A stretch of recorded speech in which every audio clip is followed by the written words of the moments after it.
বাংলাদেশ জামাত ইসলামী ও তাদের ছাত্র সংগঠন বাংলাদেশ ইসলামী ছাত্র শিবিরকে নির্বাহী আদেশে নিষিদ্ধ করেছে সরকার। বৃহস্পতিবার স্বরাষ্ট্র মন্ত্রণালয়ের জননিরাপত্তা বিভাগ থেকে এ সংক্রান্ত প্রজ্ঞাপন জারি করা হয়েছে।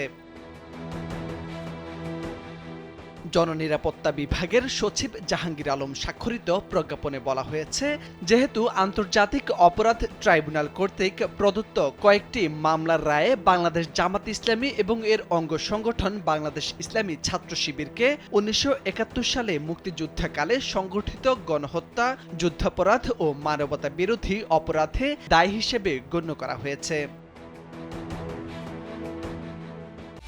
একমাত্র ওয়ালটন এসি দিচ্ছে ১ বছরের রিপ্লেসমেন্ট গ্যারান্টি এবং কম্প্রেসারের ১০ বছরের গ্যারান্টি।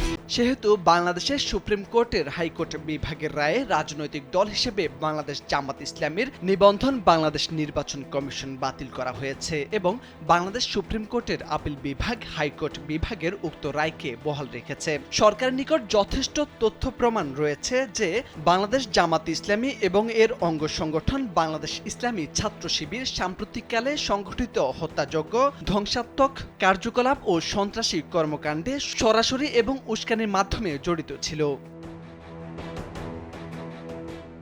এতে আরো বলা হয়েছে, যেহেতু সরকার বিশ্বাস করে যে বাংলাদেশ জামাত ইসলামী এবং বাংলাদেশ ইসলামী ছাত্র শিবির সহ এর সকল অঙ্গ সংগঠন সন্ত্রাসী কার্যকলাপে জড়িত, সেহেতু সরকার সন্ত্রাস বিরোধী আইন ২০০৯ এর ধারা ১৮ এর ১-এ প্রদত্ত ক্ষমতা বলে বাংলাদেশ জামাত ইসলামী এবং বাংলাদেশ ইসলামী ছাত্র শিবির সহ এর সকল অঙ্গ সংগঠনকে রাজনৈতিক দল ও সংগঠন হিসেবে নিষিদ্ধ ঘোষণা করা হলো।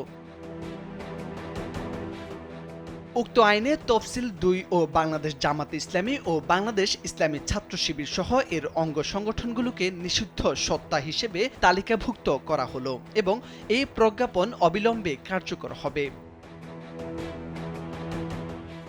এর আগে বৃহস্পতিবার দুপুরে সচিবালয়ে আইনমন্ত্রী আনিসুল হক জানান, গত পরশু ১৪ দলের একটি সভা হয়েছিল। সেখানে সিদ্ধান্ত নেওয়া হয়েছে জামাত ইসলামকে রাজনৈতিকভাবে নিষিদ্ধ ঘোষণা করা হবে। এটার একটি আইনি প্রক্রিয়া রয়েছে, সেটা তারা গত পরশু শুরু করেছিলেন। এর মধ্যে এই নিষিদ্ধের যে গেজেট প্রকাশ করা হবে সেটারও কিছু আইনি বাধ্যবাধকতা রয়েছে। মন্ত্রী বলেন, গতকাল স্বরাষ্ট্র মন্ত্রণালয়ে সেই আইনি বাধ্যবাধকতা পূরণ করে তা মন্ত্রণালয়ে লেজিসলেটিভ বিভাগে পাঠিয়েছে। এরপর সেটিকে ভেটিং করে আবার স্বরাষ্ট্র মন্ত্রণালয়ে পাঠানো হয়েছে। এরপর বাংলাদেশ জামাত ইসলামী ও তাদের ছাত্র সংগঠন বাংলাদেশ ইসলামী ছাত্র শিবিরকে নির্বাহী আদেশে নিষিদ্ধ করেছে সরকার। মোরশেদ আলম, কালবেলা।